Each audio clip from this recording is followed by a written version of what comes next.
요한복음 16장입니다.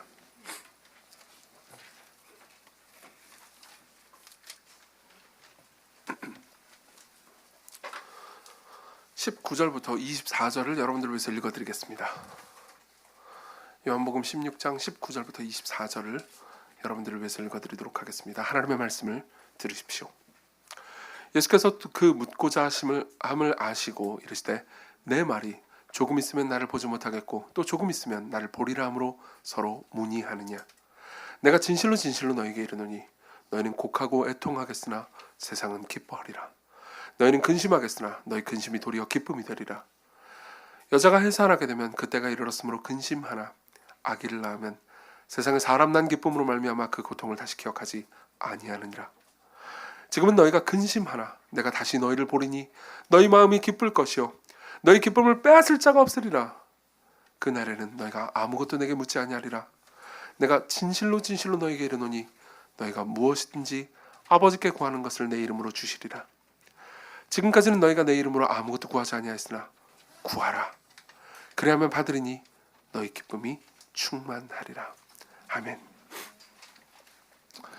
3주 전부터 우리는 성령의 열매에 관한 이야기를 살펴보고 있습니다. 갈라디아서 5장 22절에 보면요.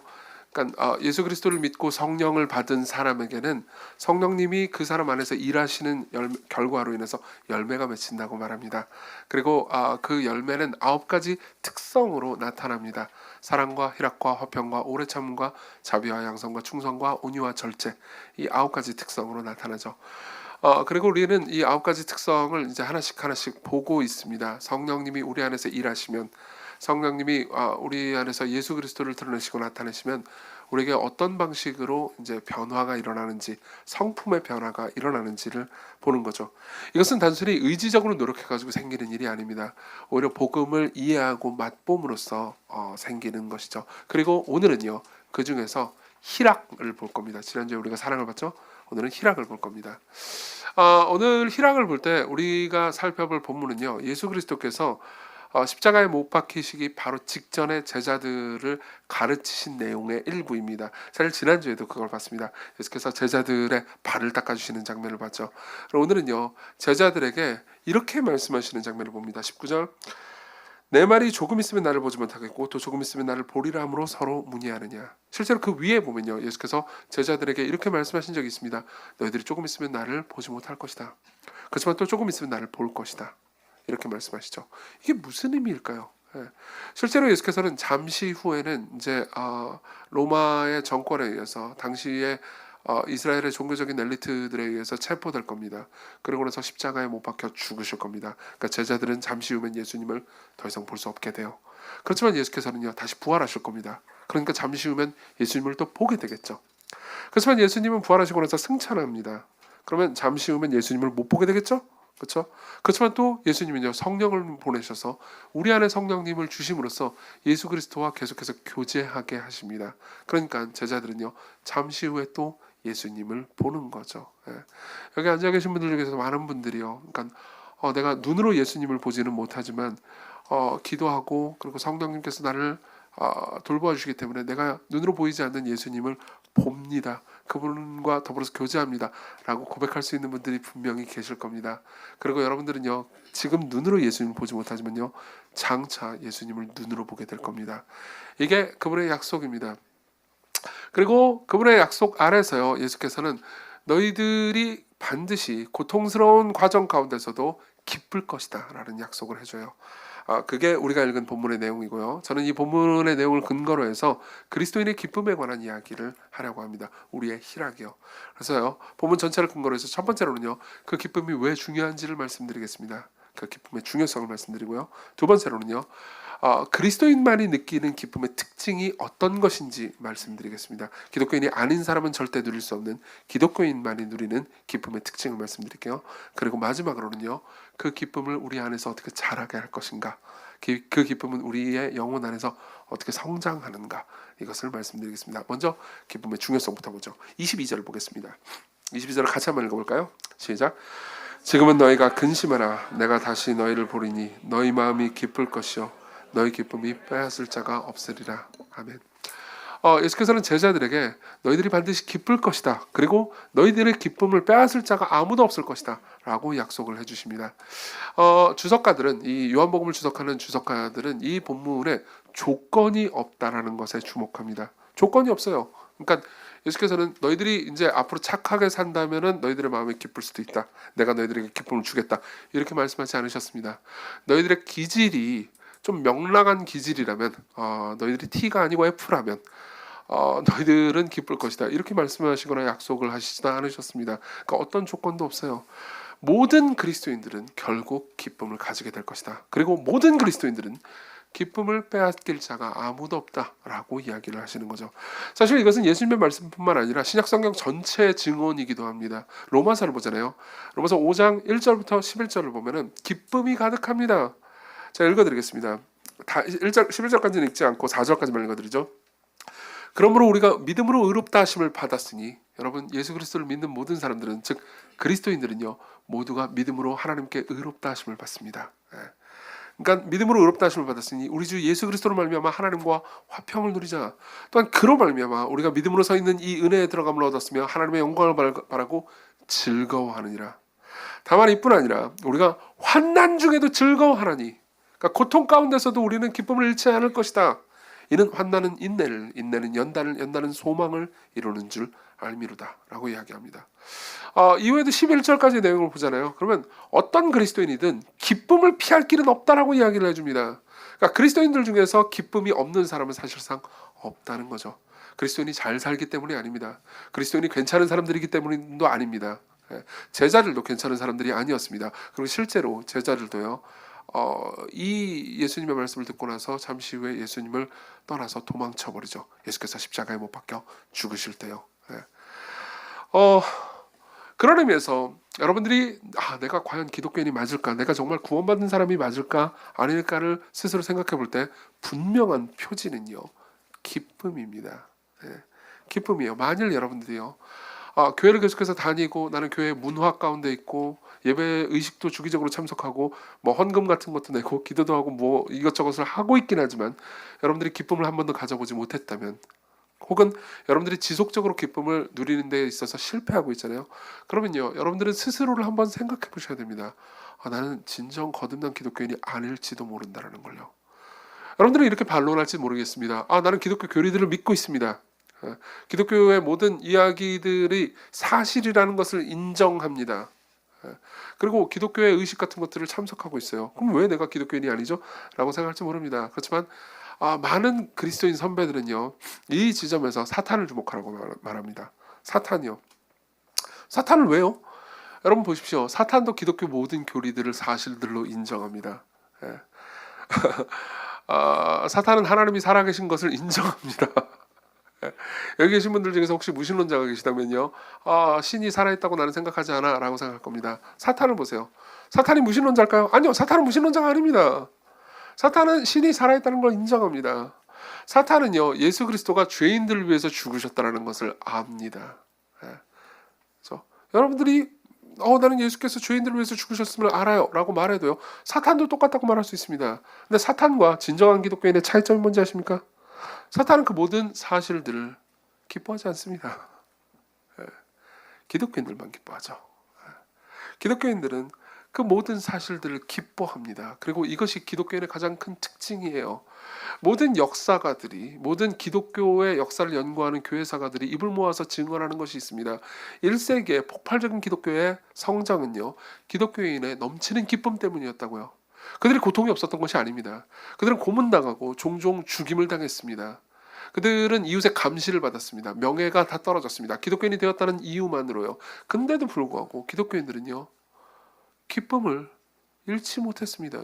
잃을 수 없었어요. 그 누구도 기독교인들을 궁극적으로 불행하게 만들 수는 없었습니다.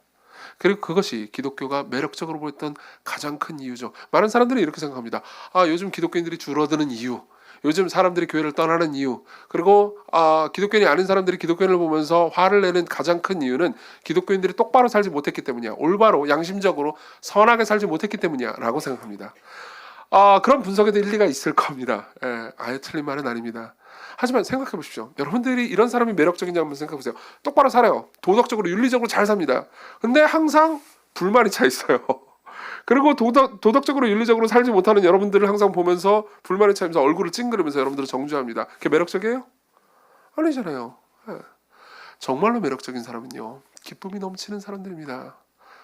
시건교회 역사를 봐도요, 사실 저는 지금도 어느 정도 시건교회가 그렇다고 보는데요, 시건교회 역사에서 가장 활동적이고 가장 활력 있고 가장 은혜가 넘치고 가장 아름답던 시절을 생각해 보잖아요. 그럼 그때는 기쁨이 넘쳤습니다. 예. 그 하루 종일 사람들이 일단은 교회 집에 잘 안 가요. 예, 맨날 집에 안 가요. 집에 좀 가요 좀. 이 뭔 소리지 갑자기? 예, 막 10시 11시 넘을 때까지 계속 먹고 그러니까 살찌지. 제 얘기예요, 제 얘기. 먹고 대화하고 교제하고 대화하고 교제하고 대화하고 그리고 이런저런 사소한 일로 이야기하다가 결국은 복음으로 들어갑니다. 예수 그리스도가 우리를 위해서 하신 일을 나누면서 서로를 위로하고 격려하고 그러면서 그 안에는 기쁨이 있어요. 그 안에서는 나를 그냥 온전히 내어보낼 수 있습니다. 나를 포장하거나 화장할 필요가 없습니다. 그냥 있는 그대로 나를 내어보낼 수 있어요. 우리는 때로 슬퍼하면서 같이 울기도 하지만 그 가운데서 잃어버릴 수 없는 어떤 기쁨이 있죠. 예. 행복한 집단은요 무시무시하게 매력적입니다. 예. 지난주 목요일날 신촌에 제자반이 있어가지고 제자반 하러 갔는데 보통 제자반은 이제 교회에서 하잖아요. 근데 한 번은 이제 집에서 하자는 거예요. 이제 누구 집에 어떤 성도님 집에 가자는 거예요. 불안했어요. 왜냐면 거기서 막 밥도 미리 해놓고 그리고 나서 이제 거기서 제자반을 하자는데 왜 불안한지 아시죠? 제자반하는 사람들은 알 거예요. 왜 불안하죠? 진도는 못 나갈 거예요. 그날은. 그래서 강의안을 프린트를 해가지고 가야 되나 말아야 되나 고민을 했습니다. 날 진도 못 나갈 것 같은데 그죠? 갔어요. 우리가 7시에 모이기로 했습니다. 가니까 이제 미리 와 있는 사람들이 있어요. 일단 그리고 밥 같이 한다고 하면서 대충 그냥 떡볶이를 시켜 먹지 뭐 쫙 차렸습니다. 자, 그날 진도를 나갔을까요? 못 나갔을까요? 당연하죠. 그날 어떻게 진도를 나가요? 그날 우리가 다 모인 순간부터 시작해서 시간이 벌써 이렇게 됐어 우리 망했네 라고 말하는 11시가 될 때까지 우리는 계속해서 웃었습니다. 헤어질 때 그러니까 턱이 빠지는 줄 알았습니다. 저는 물론 너무 많이 먹어서 그런 것도 있었어요. 그렇지만 정말 턱이 빠지는 줄 알았어요. 계속해서 웃었거든요. 우리는 그런 자리에서 떠나고 싶어 하지 않습니다. 밤이 그렇게 늦었고 다음날 출근을 해야 되는데도요. 왜죠? 기쁨이 있으니까요. 기쁨은 그토록 매력적입니다. 마틴 로이드 존스 목사님은요 20세기의 영국의 설교자였고요. 이 문제에 대한 진지한 설교 시리즈를 한 적이 있습니다. 영적 침체라는 설교를 한 적이 있죠. 책으로도 나와 있으니까 여러분들 꼭 한번 읽어보십시오. 영적 침체의 서문에 보면 이런 이야기를 해줍니다. 기독교인들은 너무 자주 침체에 빠져 있는 것처럼 보이고 너무 자주 불행하고 자유가 없고 기쁨이 없는 것처럼 보입니다. 이것이 많은 사람들이 기독교에 관심을 갖지 않게 된 주된 이유입니다. 여러분 왜 기독교 공동체 왜 기독교 공동체 기쁨이 사라지는지 아십니까? 복음이 사라질 때 기쁨도 사라집니다. 복음은 뭐라고 말합니까? 복음과 종교의 차이점이 무엇입니까? 종교는 이렇게 말합니다. 당신이 충분히 선하면 하나님이 당신을 사랑할 거다. 당신이 충분히 공로를 쌓는다면 신은 당신을 받아줄 것이다. 이렇게 말합니다. 근데 복음은 완전히 순서를 바꿉니다. 복음은 이렇게 말합니다. 하나님은 당신을 있는 그대로 사랑하십니다. 그렇기 때문에 당신은 선하게 살 수 있습니다. 하나님은 당신을 있는 그대로 사랑하시고 조건 없이 받아주십니다. 그렇기 때문에 당신은 드디어 지금부터 하나님 뜻대로 살아갈 수 있습니다. 순서가 바뀌어 있죠. 보세요. 복음은요. 여러분들이 거지여도 하나님께서 조건 없이 받아주신다고 말합니다. 그럼 기쁨을 가질 수 있죠. 생각해보세요. 여러분들이 하나님께 복을 받는 것이 내가 충분히 하나님께 공로를 쌓았기 때문에 복을 받는 거라면요. 우리에게 기쁨은 없을 겁니다. 왜죠? 그건 월급이잖아요. 월급이잖아요. 여러분들이 월급을 받으면 기쁜가요? 물론 받는 날은 기쁘죠. 잠깐. 그렇지만 생각해보세요. 월급 받고도 기분이 더러운 날도 있을 거예요. 한 달 내내 뼈가 빠지게 죽을 것 같이 일했는데 겨우 내 통장에 찍힌 금액은 이거란 말이야? 그럼 여러분 어떤 생각이 듭니까? 빨리 이직을 하고 싶죠. 근데 이직해도 거기가서 거기에요. 그럼 월급은 여러분들이 기쁘게 하지 못합니다. 월급이 여러분들을 기쁘게 할 땐 이럴 때예요. 한 달 내내 놀았는데 난 월급 루팡인가? 그럴 때요. 그렇죠? 이렇게 놀았는데 이만큼의 월급을 준다고? 근데 생각해보세요. 여러분들이 아무것도 안 했는데 조건 없이 무언가를 준다고 합시다. 그럼 여러분들에게는 기쁨이 있을 겁니다. 교회 안에 있는데도 불구하고 기쁨이 없는 사람들은요, 보통 두 가지 중에 하나입니다. 하나는 이겁니다. 복음을 모르는 거예요. 복음을 오해하고 있는 겁니다. 들어도 이해를 못하고 있는 거예요. 내가 지금 받고 있는 복이 내가 순종했기 때문에 받은 복이라고 생각하면 이걸 월급이라고 생각합니다. 그러면요, 저 저주받은 애들은, 저 삶이 좀 제대로 돌아가지 않는 애들은 지들이 하나님께 순종하지 않았기 때문에 저렇게 사는 거지 라고 생각하게 되죠. 그리고 내가 복을 받은 이유는 내가 순종했기 때문입니다. 그럼 여기에 기쁨이 어디 있겠습니까? 우월감만 남지요. 네. 정죄만 남죠. 종종 복음을 잃어버린 교회가 우월감과 정죄에 꽉 차 있는 이유도 바로 이와 같습니다. 여러분들이 복음을 오해하고 있다면 여러분들에게 복음의 기쁨은 없습니다. 그리스도인의 기쁨은 없습니다. 또 한 가지 부류가 있습니다. 또 한 가지 부류는요, 복음의 모든 내용을 정확하게 이해는 했지만 이것이 나의 것이라는 것을 경험하지 못했기 때문입니다. 나는 예수 그리스도께서 죄인들을 위해서 조건 없이 사랑을 주신다는 걸 압니다. 그분이 내가 더 나아지지 않아도, 그러니까 죄인들이 더 나아지지 않아도 그들을 받아주시고 용서해 주신다는 걸 알아요. 예수께서 죄인들을 위해서 십자가에 못 박혀 죽었다는 것은 알지만 그분이 나를 위해서 죽으셨다는 건 모를 수 있습니다. 그분이 나를 위해서 모든 것을 행하셨다는 것은 확신이 들지 않을 수 있어요. 그럼 어떻게 되죠? 이 모든 이야기들이 사실이라고 내가 뇌로 생각한다 하더라도 실제로는 전설과 다를 바가 없어집니다. 그렇죠? 나를 위한 이야기가 아니잖아요. 그죠? 그렇기 때문에 기쁠 수 없는 거죠. 여기서 여담으로 이런 이야기를 한번 해보려고 합니다. 여러분, 왜 하나님께서요 목회자로 천사들을 세우지 않는지 아십니까? 생각해보세요. 천사들을 시켜서 설교하면 좋잖아요. 여러분들 입장에서 저 애니 이상한 상상을 하는군 이렇게 생각할 수 있지만요, 이거는 기독교 강요에 나오는 질문입니다. 칼뱅이에요. 칼뱅은 물어봅니다. 왜 하나님께서는 천사들에게 설교를 시키지 않으시고 부족한 인간들에게 설교를 시키냐고요. 왜 그럴까요? 생각해 보십시오. 천사들을 시키면 좋습니다. 일단 교리적으로 틀릴 게 없을 겁니다. 완벽하게 옳은 교리를 말할 거예요. 인간은요 가끔 틀리는 이야기를 할 겁니다. 성경 해석을 잘못하기도 할 거예요. 천사들은 안 그럴 겁니다. 그렇죠? 그리고 천사들은 일단 뭐 육체가 없으니까 체력 그딴 거 풀파워잖아요. 그렇죠? 자, 7부 예배를 드리자. 뭐 이렇게 할 수 있습니다. 안 그래요? 뭐 어디 아프고 그딴 거 없어요. 막 신방 매일 10개씩 하고 막 20개씩 하고. 그래서 할 수 있습니다. 그 모든 것들을 할 수 있어요.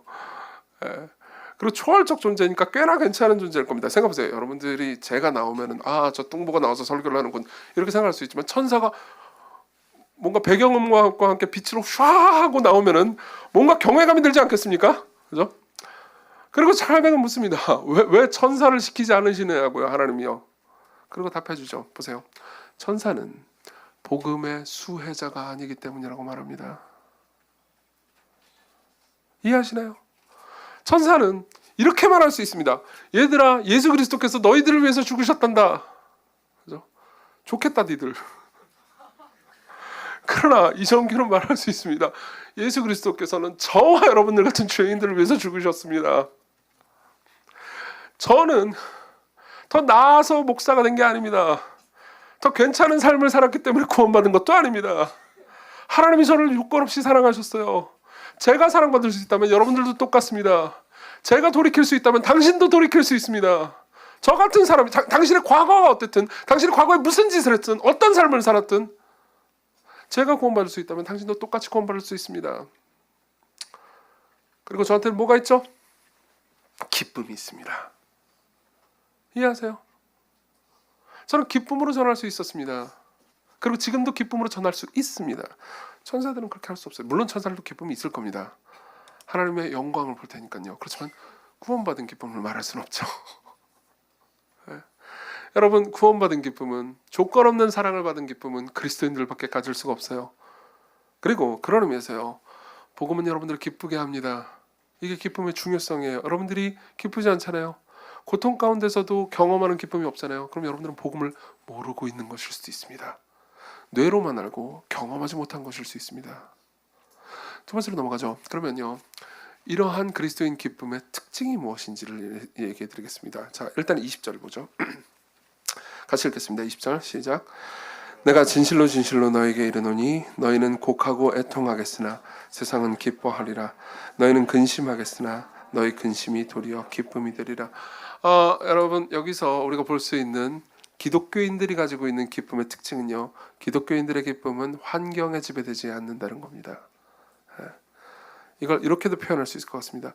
기독교인의 기쁨은 슬픔과도 함께 할 수 있습니다. 환경이 슬픈 일이 생길 수도 있죠. 몸이 아플 수도 있습니다. 경제적으로 힘들어질 수도 있습니다. 사람들에게 외면받거나 헤어지거나 버림받을 수도 있습니다. 그 모든 것들은 우리의 고통이죠. 그죠? 근데 그 고통 가운데서도 잃어버리지 않는 종류의 기쁨이 있을 수 있어요. 그럼 우리는 물어볼 수 있습니다. 왜요? 왜 기독교인의 기쁨은 슬픔 가운데서도 기쁠 수 있는 겁니까? 왜 기독교인의 기쁨은 슬픔 가운데서도 유효합니까? 거기에 대한 답이 21절 22절에 있습니다. 우리 같이 한번 읽어보겠습니다. 시작. 여자가 해산하게 되면 그때가 이르렀으므로 근심하나 아기를 낳으면 세상에 사람 난 기쁨으로 말미암아 그 고통을 다시 기억하지 아니하느니라. 지금은 너희가 근심하나 내가 다시 너희를 보리니 너희 마음이 기쁠 것이요 너희 기쁨을 빼앗을 자가 없으리라. 자 보십시오. 여기 보면요. 예수께서 이 기독교인의 기쁨을 설명해 주기 위해서 예화를 하나 드십니다. 해산하는 여인의 예화를 들죠. 여기서 잠깐 여담을 좀 하겠습니다. 저는 이 기독교인의 기쁨을 설명하기 위해서 성경 공부를 할 때나 개인적으로 대화를 나눌 때 이 구절을 많이 인용했습니다. 그러면서 이렇게 상대방에게 권면했어요. 당신이 지금 고통 가운데 있을지라도 괜찮습니다. 그 고통 가운데서도 결국 기쁨이 있을 거예요. 그 고통은 결국 열매를 맺을 겁니다. 염려하지 말아요. 여기 보십시오. 여기 이 해산하는 여인을 보십시오. 아이를 낳고 그리고 사랑스러운 아이를 볼 때 자신이 겪었던 모든 고통을 잃어버리지 않습니까? 당신도 그럴 거예요. 라고 얘기를 해줍니다. 그럼 정말 많은 사람들이 이렇게 대답을 해줍니다. 뭐요? 그 다음은 아이를 낳고 키우는 고통이 오잖아요. 재밌지 않습니까? 저는 이런 대답에 상당히 놀랐습니다. 왜냐하면요. 이 부분에 청년들이 많기 때문에 아마 여기에 공감하지 못하는 분들도 있겠지만요. 아이를 낳고 키우는 것은 꽤나 고통스러운 일이거든요. 그리고 여러분들도 어느 정도는 알고 있어요. 그러니까 그 고통을 경험을 못 해봤겠지만은 애 낳아서 키우려면 돈도 많이 들고 이 좁은 서울에서 어떻게 애를 낳느냐 말이야 라고 생각하는 경우도 많습니다. 근데 재밌는 걸 하나를 알려드리죠. 이 본문에 대한 해석의 역사를 보잖아요. 그러면요. 그러니까 거의 2000년 동안 기독교 설교자들은 이 본문을 해석할 때 아이를 낳고 나서도 힘들잖아요 라는 사람들의 질문에 대한 대답을 해준 적이 없습니다. 왠지 아십니까? 사람들이 그런 질문을 하지 않았기 때문이죠. 거의 20세기 초반까지 사람들은 그런 질문을 하지 않았습니다. 아이를 낳으면 그 고통을 잊어버리지. 와닿아요. 그렇게 대답했어요. 그렇지만 20세기 중반부터 사람들은 그 다음에도 더 힘들 것 같은데요? 라는 질문에 설교자들이 대답을 하기 시작했습니다. 왜일까요? 여러분 아이를 낳고 키우는 게 고통스럽지 않다는 건 아닙니다. 저도 아이를 둘을 키우니까요. 그걸 모르는 바가 아니에요. 잠을 못 자는 고통을 물론 제 아내가 훨씬 더 많이 경험했지만 저도 경험을 아예 안 한 건 아닙니다. 하지만 여러분 제가 여러분들에게 애 안 낳고 뭐 아이를 무시한다 이렇게 비난하고 싶어서 이 얘기를 하는 게 아니에요. 오히려 이런 생각을 해보라는 겁니다. 여러분들이 지금 당연하게 생각하고 있는 것이 사실상 속임수였다라는 것을 스스로 한번 의심해보라고 얘기해드리고 싶습니다. 무슨 말인지 설명해드리죠. 어떤 의미에서 역사상 자녀를 낳아서 키우는 것이 지금처럼 천시받던 시대는 없었을 겁니다. 특히나 서구 사회와 지금 우리의 한국 사회를 생각해 보면요. 예를 한번 들어볼까요? 비교를 해보죠. 어떤 사람이 있습니다. 이 사람이요, 한 20년 동안 열심히 일을 해가지고 연매출 1000억, 몇 천억짜리 기업을 세웠다고 합시다. 그럼 여러분들은 그 사람을 보면서 어떤 생각을 할 겁니까? 훌륭한 사람이군. 비즈니스맨이야. 아주 괜찮은 사람. 인생을 굉장히 잘 살았어. 엄청난 업적을 세웠군. 이라고 말할 겁니다. 근데 어떤 또 다른 사람이요, 20년 동안 열심히 노력을 해가지고 애를 셋을 낳아서 키웠습니다. 그럼 여러분들은 그 사람을 보면서 뭐라고 말합니까? 엄청난 업적이야 이렇게 말하나요? 물론 그 사람 앞에서는 그렇게 말해줄 수 있죠. 그렇지만 보통 사람들은 이렇게 말합니다. 저건 시시한 삶이잖아. 내 인생을 저렇게 썩게 만들 수는 없어. 저런 삶을 사는 것은 너무 우울한 삶이야 라고 생각하죠. 제가 여러분들에게 던지고 싶은 질문은 이겁니다. 왜 우리는 수천억짜리 기업이 하나님의 형상 셋보다 더 가치 있다고 생각하게 된 걸까요? 왜 우리는 하나님의 형상 셋을 키우는 일이 그토록 별것 아닌 것처럼 생각하게 된 걸까요? 저는 여러분들에게 야, 이 돈만 밝히는 놈들아 이렇게 얘기하고 싶은 게 아닙니다. 오히려 지금 우리를 둘러싸고 있는, 우리가 주입받고 있는 모든 생각, 아이디어들이 정말로 가치 있는 아이디어인지, 정말로 옳은 것인지, 정말로 그것이 영속적으로 보존될 만한 생각인 건지 스스로 한번 의심해 보라는 겁니다. 여러분들의 전제를 의심해 보십시오. 하나님의 형상은 아름다운 겁니다. 딱 한 명만 있어도요. 여기 앉아있는 모든 사람들 한 명 한 명이 천하보다 아름답습니다. 예수께서 하신 말씀이에요. 그렇다면 자녀를 낳아서 키우는 일은요, 절대 하찮은 일이 아니에요. 하찮은 일이 아닙니다. 자, 어쨌든 이건 여담이었으니까 다시 돌아가겠습니다. 예수께서 이 이야기를 통해서 하시고 싶은 말씀은 뭘까요? 예수님은 아이를 낳아서 그 다음에 키우는 일은 안 경험을 해봐가지고 너무 모르셔가지고 이런 저급한 예를 드신 걸까요? 실제로 이런 얘기를 제가 누군가한테 들었습니다. 아니요, 그렇지 않습니다. 예수님께서는요, 모든 예화는 어떤 한 가지 이야기를 해주는 거죠. 예수께서는요, 우리가 경험하는 모든 슬픔이 결국 어떤 열매를 반드시 맺게 될 거라는 얘기를 하고 싶은 겁니다. 보세요, 우리는 어떤 의미에서 슬픔과 고통 자체를 싫어하는 건 아닙니다. 아니요, 다 싫은데요? 아니, 보세요, 그렇지 않아요. 잘 생각해 보세요. 여러분들이 슬픔과 고통을 당하더라도 그 슬픔과 고통을 통해서 열매를 맺을 게 분명하잖아요. 그럼 여러분들은 그 슬픔과 고통을 그렇게 싫어하지 않습니다. 여러분들이 시험 공부를 합니다. 고통스럽죠. 나 하고 싶은 걸 못 해야 됩니다. 왜 고통스럽죠? 이 시험 공부를 해가지고 시험을 보면 반드시 합격할 거라는 걸 알면요, 그렇게까지 고통스럽지 않죠. 내가 너무너무 열심히 공부했는데도 불구하고 떨어질 수도 있다라는 것이 나를 두렵게 만들고 고통스럽게 만드는 겁니다. 그렇죠? 바꿔서 말해보자면요, 우리가 진짜 무서워하는 건 고통이 아니고요, 우리가 진짜 무서워하는 건요, 우리의 고통이 무의미할 것 같은 마음 때문입니다. 이해되세요? 그렇지만 우리가 고통을 당하면 반드시 그 고통을 넘어서 열매가 있다는 걸 확신할 수 있다면 어떨까요? 만삭입니다. 나는 배가 불러와 있어요. 그리고 난 이제 고통이 시작됐습니다. 산통이 시작됐습니다. 근데 이제 애가 나올 거예요. 그게 분명합니다. 그러면요, 내 고통은 무의미한 게 아니죠. 여러분들은 이미 이 감각을 알고 있습니다. 어떤 고통은 너무너무 고통스럽습니다. 제가 생각할 때 우리 교회도 그런 분들이 꽤 계신 것 같아요. 헬스에 열정이신 분들이 꽤 계신 것 같아요. 헬스 하는 분들을 제가 옆에서 볼 때, 저는 그런 거 안 하죠. 옆에서 볼 때 어떻게 저런 고통을 감내하지? 라는 생각이 듭니다. 그래서 더 들어야 돼! 막 그러면서 막 죽을 때까지 뛰고 막 미친 거 아니야? 아니, 이런 생각하면 안 되는데. 그렇게 생각하면 안 된다는 거예요. 보세요. 저는 너무 힘들 것 같아. 문규빈 너무 힘들 것 같아. 생각하는 거죠. 미안해요. 실명 거르면서. 그러나 나중에 한번 물어보십시오. 열심히 그렇게 운동하는 사람한테 가서 한번 물어보십시오. 왜 그렇게 하냐면요, 왜 그렇게 합니까? 그러고 나서 자신의 몸이 더 나아질 거 확신할 수 있기 때문이죠. 그렇죠? 계속해서 하면요, 내 몸이 더 나아질 겁니다. 더 멋있어질 겁니다. 내게 근육이 생길 겁니다. 나는 나시를 입고 다녀도 됩니다. 자꾸 누구 쳐다보고 그러지 마요. 이해하시죠? 그러면요, 그 고통을 즐길 수도 있다고요. 그런데 내가 고통스러워도 아무것도 얻지 못한다면 나는 절망이죠. 여러분, 기쁨의 반대말은 슬픔이 아닙니다. 기쁨과 슬픔은 엮여 있을 수도 있어요. 기쁨의 반대말은 절망입니다. 내가 슬픔과 고통이 있다 하더라도 이 슬픔과 고통을 지나서 내가 맺을 열매를, 내가 가질 것을 분명히 안다면요, 내게 희망이 있다면, 내가 슬프지만 희망이 있다면 지금의 슬픔은 나를 압도하지 않습니다. 내가 바라보고 있는 희망 때문에 나는 슬픈 상황도, 고통스러운 상황도 기뻐할 수 있어요. 이게 그리스도인의 기쁨입니다. 그렇지만 우리가 대다수 보는 경우에, 원하는 경우에 우리가 바라는 것 있잖아요. 그것은 열매를 맺을게, 내가 얻을 게 불분명합니다. 때로는 절망스럽죠. 우리를 고통스럽게, 진정으로 고통스럽게 만드는 것은, 기쁨의 반대는요, 절망입니다. 슬픔이 아니고요.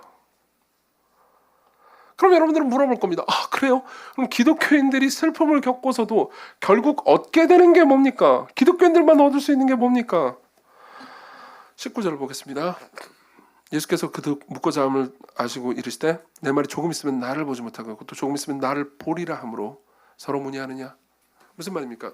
여기서 예수께서 얘기하고 싶은 건 결국 너희들은 나를 보게 될 것이다 라는 거죠. 이해하십니까? 너희들은 슬플 것이다. 하지만 슬픔을 통과해서 너희들은 나를 얻을 것이다. 나를 만날 것이다. 나와 더불어 교제할 것이다. 나를 잃지 않을 것이다. 이게 너희들이 궁극적으로 얻게 될 열매고, 너희들이 내 안에 있다면, 나를 믿고 있다면, 예수님을 믿고 있다면 누구도 나를 절대로 잃지 않을 거야. 너희들은 나를 얻을 것이다. 이게 약속이에요. 자, 이 약속을 듣고 어떤 분들은 그래, 소망이 된다 라고 생각하는 분들도 계실 겁니다. 하지만 어떤 분들은 겨우? 예수님? 이런 분들도 분명히 있을 겁니다. 저는 이 감각을 알고 있습니다. 제가 20살 때 이야기를 해드리죠. 대체로 남중 남고를 나오고 나서 대학교에, 그 남녀공학 대학교에 처음 들어간 남자들이 그렇듯 20살에 저는 정말 연애를 하고 싶었습니다. 그리고 저는 많은 사람들에게 관심이 있었지만 그 누구도 제게 눈길을 주지 않았죠. 그리고 나서 이제 저는 이제 교회 친한 형들이랑 잘 놀았는데, 형들하고 되게 잘 놀았어요. 형들이 이제 멋있는 분들이 많았기 때문에 이제 조금씩 교제를 하더라고요. 그리고 제가 정말로 이 형은 연애를 못할 거라고 생각했던, 굳게 믿었던 그 형이 연애를 했는 그 순간에 저는 거의 절망에 빠졌습니다. 이 형은 날 배신하지 않을 줄 알았거든요. 그러고 나서 형한테 이야기를 했죠. 형도 연애하고 아무도 나한테 관심이 없어 이러면서 슬퍼하고 있었습니다. 그러니까 형이 저한테 뭐라고 위로했겠습니까? 첫 번째 위로는 이거였습니다. 뭐 단계가 있었어요. 나중에 첫 번째 위로는 이거였어요. 나도 1학년 땐 연애 못했어. 네. 위로가 돼요? 그럴 리가. 두 번째는 이거였습니다. 더 멋진 여자친구가 있을 거야. 지금 당장 없으면 짜증나는 일이지 말이죠. 그리고 세 번째가 저를 열받게 했어요. 세 번째가 뭐였는지 아십니까? 세 번째가 이거였어요. 정규야, 너는 여자친구 없지만 그래도 우리한테는 예수님이 있잖아. 뭐라고요?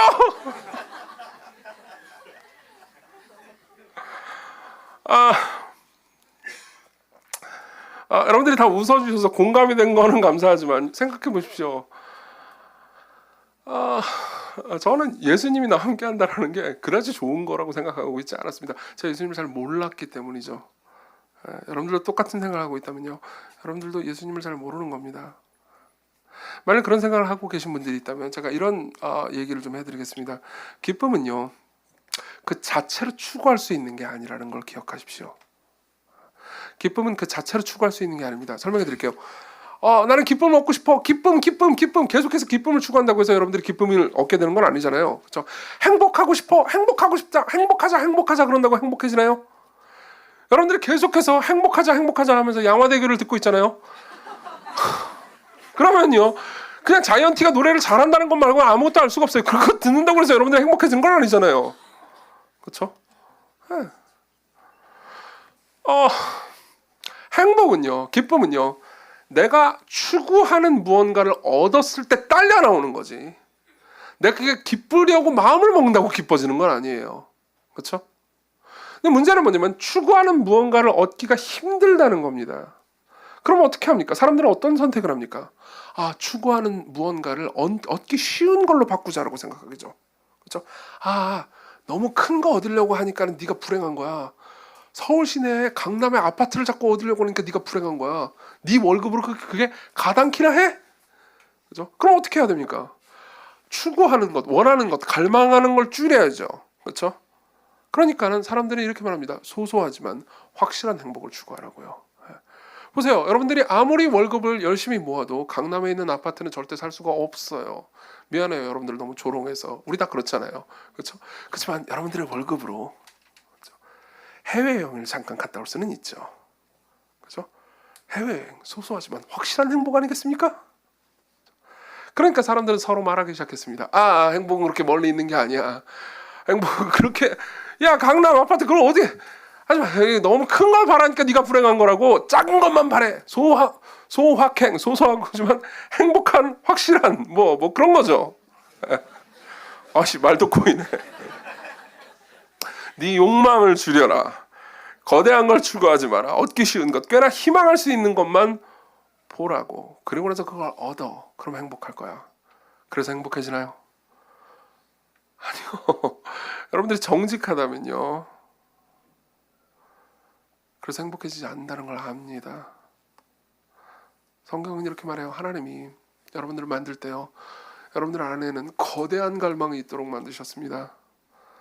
그리고 그 거대한 갈망은요, 하나님 아니고는 도무지 채울 수 없을 정도로 거대합니다. 아우구스티누스라는 4세기의 목회자가 있습니다. 그 사람이 한 말 있어요. 주님, 당신은 우리가 당신을 향해 살도록 우리를 만드셨기 때문에 우리 마음에 당신 안에서 안식하기 전까지는 쉴 수 없습니다. 보세요. 우리는 응애하고 태어나면서부터 어마어마한 갈망을 가지고 태어납니다. 그리고 이 갈망은 우리의 영혼을 배고프게 해요. 그리고 생각합니다. 뭘 하면 내가 행복해지지? 뭘 하면 내가 이 갈망을 채울 수 있지? 처음에는 맛있는 음식을 먹을까 합니다. 그리고 마라탕을 막 먹습니다. 잠깐 채운 것 같죠? 그렇지만 잠시 후엔 배고파집니다. 몸만 배고파지는 게 아니고 영혼이 그딴 걸로 채워지지는 않는다는 걸 알게 되죠. 그래서 마라탕을 더 맵게 만들면 채워지나요? 아니요. 잠깐 있다가 좀 나아지고 나서 이제 다시 바뀌겠죠. 그리고 다른 걸 찾기 시작합니다. 관계를 가지기도 해요. 연애를 하기도 합니다. 예. 그리고 뭐 직업적 성취를 추구하기도 합니다. 결혼을 하기도 합니다. 그래서 채워지나요? 결혼이 궁극적 행복을 가져다 주나요? 아니요. 그렇지 않습니다. 이거 말 잘해야 되는데. 그렇진 궁극적으로 그렇지 않아요. 네. 성경은 여러분들이 계속해서, 그러니까 슬픔 가운데 희망을 품지 못하고 슬픔 가운데 절망하는 이유는 오직 하나님만이 채울 수 있는 빈 공간을 여러분들이 하나님이 아닌 다른 것으로 자꾸 채우려고 하기 때문이라고 말합니다. 우리가 이 기쁨을, 성경이 말하는 기쁨을 가지지 못하는 이유는요, 없어질 것에 대해서 희망을, 그것도 궁극적 희망을 가지기 때문입니다. 관계, 저 사람이 계속해서 나를 사랑해 주실까요? 아니요, 우리는 종종 배신하는 겁니다. 끝까지 사랑해 준다 하더라도 그 사람은 죽어버립니다. 우리가 가지고 있는 갈망은 영원하고 무한한 것에 대해서 갈망하고 있는데, 우리가 맨날 찾는 것은 유한하고 그리고 한계가 있는 것만 찾고 있죠. 그게 우리 불행의 이유고, 예수께서는 이렇게 말씀하십니다. 내가 너를 본다. 내가 너와 함께 할 것이다. 내가 너희들의 영원한 갈망을 완벽하게 충족할 것이다. 그렇기 때문에 너희들은 근심해도 기쁨을 잃지 않을 수 있고 너희들의 기쁨을 빼앗을 자가 없다. 왠지 아십니까? 내가 너희들에게 주는 사랑은 너희들이 죄를 범해도 잃어버릴 수 있는 사랑이 아니기 때문이다. 오히려 너희들이 죄를 범할 때 더 커질 사랑이다. 예, 맞습니다. 하나님의 사랑은 여러분들이 죄를 범한다고 해가지고 잃어버릴 수 있는 사랑이 아닙니다. 여러분들이 예수 그리스도를 믿는다면요, 여러분들이 실패한다고 해가지고 줄어들 만한 사랑이 아닙니다. 오히려 더 커지는 사랑이죠. 여러분들 주변에 누구든 어떤 관계든 여러분들이 실수하거나 실패하거나 죄를 저지르잖아요. 그럼 그 사람이 나를 향해서 주는 사랑은요, 줄어들거나 그 사람은 나를 실망해서 손절하려고 들 겁니다. 그렇지만 하나님은 오히려 반대죠. 그분의 사랑은 더 커집니다. 그분의 사랑만이 여러분들을 만족시킬 수 있어요. 그리고 예수님은 그걸 약속하신 겁니다. 이게 그리스도인의 기쁨의 특징입니다. 이 기쁨은요, 영원하고 완전하기 때문에 여러분들을 고통 가운데서라도 낙심시키지 않을 수 있어요. 마지막으로 넘어가죠. 그럼 이 기쁨을 어떻게 얻어야 합니까? 어떻게 이 기쁨을 얻을 수 있습니까? 실천적인 이야기를 하나 하고요, 우리가 궁극적으로 바라봐야 될 이야기를 하나 하겠습니다. 두 가지 이야기를 하겠습니다. 첫 번째입니다. 기도하십시오. 기도하십시오. 23절 24절 보겠습니다. 같이 읽겠습니다. 시작. 그날에는 너희가 아무것도 내게 묻지 아니하리라. 내가 진실로 진실로 너희에게 이르노니 너희가 무엇이든지 아버지께로 구하는 것을 내 이름으로 주시리라. 지금까지는 너희가 내 이름으로 아무것도 구하지 아니하였으나 구하라. 그리하면 받으리라. 너희 기쁨이 충만하리라. 보세요. 이 본문 이 두 절 안에 담긴 의미가 너무 깊고 많기 때문에 저는 짧은 시간에 이걸 다 설명할 수가 없습니다. 그렇지만 이 구절의 직접적인 메시지 하나는요, 여러분들이 그 기쁨을 계속해서 누리기 위해서 그분께 계속해서 구하라는 겁니다. 무엇인지 원하는 대로 구하십시오. 그러면 무엇인지 여러분들이 원하는 대로 받는다라고 말씀해 주진 않았습니다. 그렇지만요, 여러분들이 구하는 것을 하나님께서 주실 겁니다. 궁극적으로 구하는 걸요. 궁극적으로 구하는 것을 주실 겁니다. 이게 무슨 말인지 이해하기 위해서 제가 제 예를 들겠습니다. 옛날에도 한번 얘기한 적이 있는데, 저는 20대 때 제가 정말로 가고 싶었던 회사가 있었습니다. 그리고 그 회사를 가기 위해서 노력을 많이 했습니다. 열심히 공부했고요. 그리고 꽤나 그러니까 여러 가지 뭐 자격증 같은 것도 따면서 준비를 많이 했습니다. 그리고 그렇게 열심히 공부하고 자격증도 따고 했으니까는 기도도 당연히 열심히 했겠죠. 그렇죠? 새벽에도 나가가지고 교회 가서 기도하고 밤에도 기도했습니다. 그래서 계속해서 기도하면서 하나님께 갈망했죠. 이 회사에 합격시켜달라고. 내가 이렇게 열심히 노력했으니까 합격시켜달라고. 그러면서 계속해서 기도를 했습니다. 그리고 떨어졌습니다. 네. 떨어졌어요. 저는 그때 하나님이 제 기도를 거절한 거라고 생각했고요. 그리고 실제로 하나님을 잠시는 아니고 조금 꽤나 오랫동안 원망하는 마음도 생겼습니다. 하나님 나를 사랑하지 않는다고 생각했어요. 계속해서 저는 하나님 나를 사랑하지 않아 라는 생각과 내가 무슨 잘못을 했기 때문에 하나님께서 내 기도를 안 들어준 건가? 그러면서 이 사이 가운데서 그분과의 관계를 의심하면서 괴로워했어요. 그렇지만 시간이 지나고 나서요, 저는 하나님께서 저의 기도를 궁극적으로는 응답해 주셨다는 것을 알게 됐습니다. 제가 그 회사에 들어갔다면요, 저는 목사가 되지 않았을 겁니다. 그리고 제가 그 회사에 들어가지 못했기 때문에 저는 지금 목사가 됐죠. 그리고 저는 지금, 사실 지금도 아니에요, 거의 뭐 한 30대 중반부터 이렇게 말할 수 있었습니다. 그 회사에 안 들어가고 목회를 해가지고 너무너무 기쁘다고, 너무너무 행복하다고. 정말이에요.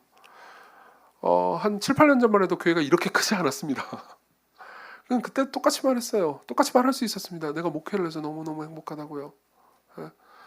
내가 목회를 해서 하나님을 더 많이 알게 됐고, 내가 사랑하는 가족들을, 시공교회라는 가족을 가지게 됐다고, 그래서 나는 너무너무 행복하다고 말할 수 있습니다. 그렇지만 보십시오. 만일 20대 때 한창 그 회사에 들어가게 해달라고 기도하고 있던 이정규한테 하나님께서 나타나셔가지고, 얘야, 내가 너를 만들어서 내가 너를 진짜 아는데, 내가 너를 위해서 계획한 너의 계획은 따로 있단다. 너는 목사가 될 거야. 라고 말하면 어땠을까요? 제가 20살에, 20대 초반에, 후반이었죠 그때가. 20대 후반에 가지고, 너는 그 회사 떨어질 거야.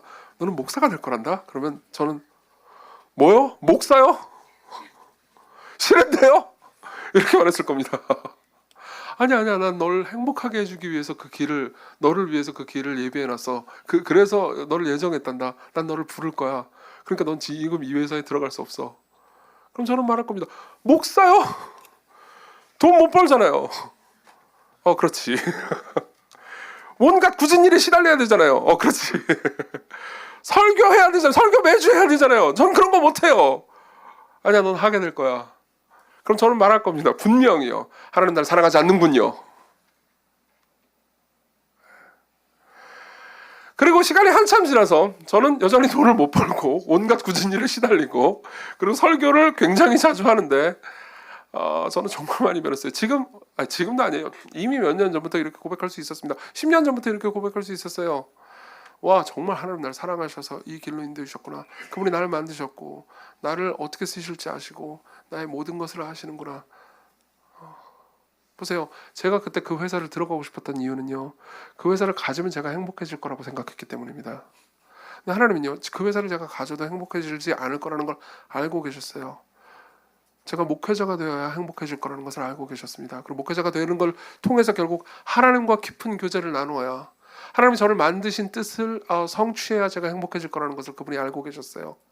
그분은 제 기도를 거절하신 게 아니었습니다. 제가 그 회사를 주세요, 합격시켜주세요 라고 기도했던 거지만 실제로 제 마음에 가장 기쁜 거는 행복하게 해주세요였거든요. 그리고 저는 그 기도 응답을 받았어요. 여러분들도 마찬가지입니다. 여러분들은 거절당하지 않을 겁니다. 무엇인지 구하십시오. 이 예화를 오해해가지고 그럼 내가 이번 시험에 떨어지려나 이렇게 생각하지 마세요. 여러분들 모두를 향한 계획은 각각 있고요. 하나님께서는 여러분들이 지금 당장 구하는 것을 원하는 방식으로 주실 수도 있고 아닐 수도 있습니다. 하지만 여러분들이 궁극적으로 구하는 것 있잖아요. 기쁨, 그분 안에서의 기쁨, 그분만을 누림으로써 누리는 행복, 그것은 결코 잃지 않을 겁니다. 여러분들이 계속해서 기도하잖아요. 그럼 그 기도를 통해서요, 여러분들은 하나님께서 여러분들과 함께 하시는 것을 더 많이 확신하게 될 거예요. 여기 앉아 계신 분들 중에서는 주기적으로 기도하지 않는 분들이 분명히 계실 겁니다. 여러분들이 매일 기도하고 있지 않다면 매일 기도하는 시간을 따로 떼어두셔야 됩니다. 여러분들이 기도하는 법을 모른다면 기도하는 법을 배우셔야 됩니다. 좋은 책을 추천해달라고 하십시오. 목회자들에게요. 그리고 책을 읽고 기도하는 법을 배우십시오. 여러분들이 금요일날 불금을 바깥에서 보내시면 여기서 보내십시오. 여기서 기도하는 법을 배우세요. 훈련받아야 돼요. 그리고 기도를 통해서 하나님과 교제하는 법들을 배워야 됩니다. 잃을 수 없는 기쁨을 더 많이 확신하게 될 겁니다. 자, 그리고 두 번째입니다. 두 번째는 이겁니다. 예수님의 기쁨을 보는 거예요. 첫 번째는 기도하는 거고요. 두 번째는 예수님의 기쁨을 보는 겁니다. 예수님의 기쁨을 보는 거예요. 21절을 보죠. 21절 같이 읽겠습니다. 시작. 여자가 해산하게 되면 그때가 이르렀으므로 근심하나 아기를 낳으면 세상에 사람 난 기쁨으로 말미암아 그 고통을 다시 기억하지 아니하느니라. 자, 이게 무슨 말일까요?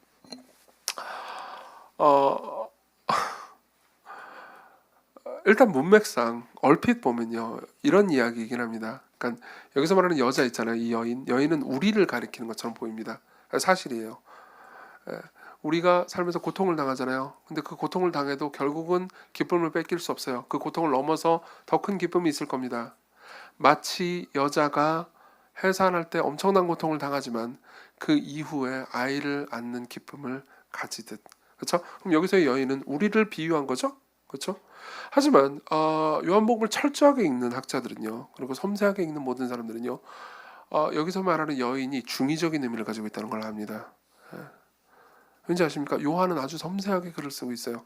여기 보면요, 21절에 여자가 해산하게 되면 그 때가 이르렀으므로 라는 표현을 씁니다. 때요.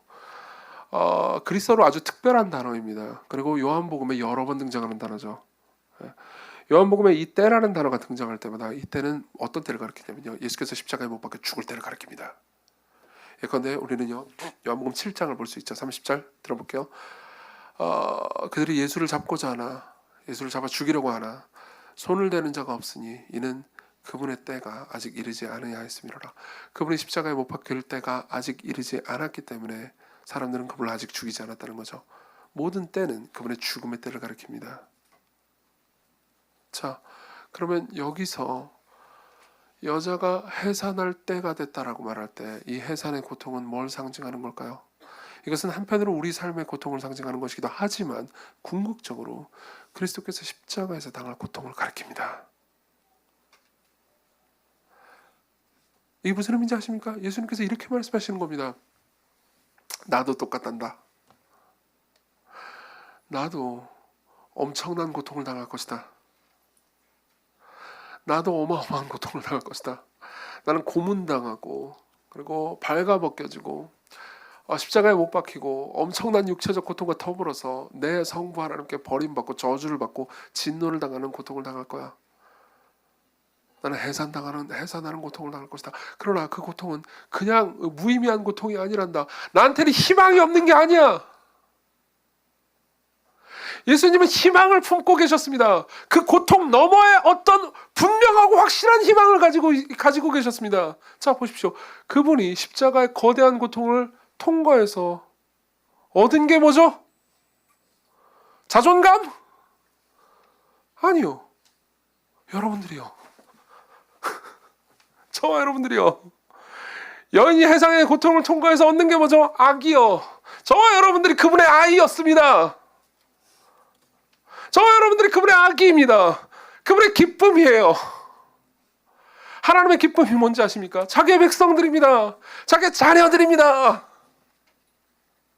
그리고 예수께서는요, 인간이 경험하는 출산의 기쁨도 너희를 바라보는 내 기쁨에 비하면 아무것도 아니란다. 내가 모든 고난과 고통과 고문과 진노와 저주를 기꺼이 당한 이유는 너희를 구원하고 너희를 사랑하고 너희를 내 품에 안는 기쁨이 내 고통보다 훨씬 크기 때문이다. 이렇게 말씀하시는 거죠. 이게 그분이 십자가로 가신 이유입니다. 많은 사람들이 저한테 이렇게 물어봅니다. 왜 그런 설교를 하는 거예요? 왜 기쁨과 슬픔이 엮여 있다고 말합니까? 왜 고통 가운데 기쁨이 있다고 말하는 거죠? 그냥 하나님 행복만 주시면 안 되나요? 그냥 하나님 기쁨만 주시면 안 되나요? 왜 하나님 우리를 그렇게 괴롭히죠? 이런 질문을 많이 받습니다. 그럴 때 제가 이 모든 것에 대해서 완벽하게 답해 줄 수는 없지만 이렇게는 답해 줄 수 있습니다. 여러분들을 안는, 여러분들을 끌어안고 여러분들을 사랑하는 그분의 기쁨도요, 슬픔과 엮여 있었습니다. 고통과 엮여 있었어요. 지금도 마찬가지예요. 십자가의 고통이 끝난 이후에 지금도 똑같습니다. 여러분들이 죄를 저지르잖아요. 그러면 예수님은 여러분들을 보면서 슬퍼하십니다. 그렇다고 여러분들 안 기뻐하시는 걸까요? 그렇지도 않습니다. 여러분들은 기뻐하시지만 또한 슬퍼하십니다. 여러분들이 실패할 때, 여러분들이 범죄할 때, 여러분들이 그분을 버릴 때, 여러분들이 그분께 원망할 때 그분은 슬퍼하시는 동시에 기뻐하십니다. 왜 기뻐하실까요? 궁극적으로 여러분들을 얻으실 거기 때문에요. 왜 슬퍼하실까요? 우리의 죄 때문에요. 성경은 말합니다. 에베소서 4장 30절 하나님의 성령을 근심하게 하지 말라고요. 이건 뭘 의미할까요? 그분의 성령이 근심할 수 있다는 의미입니다. 그분은 근심하시지만 사랑하십니다. 그분은 슬퍼하시지만 하나님의 성령이 여러분들 안에서 말할 수 없는 통곡으로 우시면서 기도하신다는 걸 알고 계십니까? 그분은 슬퍼하시지만 또한 여러분들을 그 슬픔 가운데서도 기뻐하세요. 그분의 기쁨이 여러분들이라는 것을 안다면 여러분들이 어디에 기쁨을 두어야 할지 다시 생각할 수 있을 겁니다. 여러분들의 욕망을, 여러분들의 갈망을 생각해 보십시오. 그리고 그리스도께로 오십시오. 그분을 갈망하십시오. 같이 기도합시다.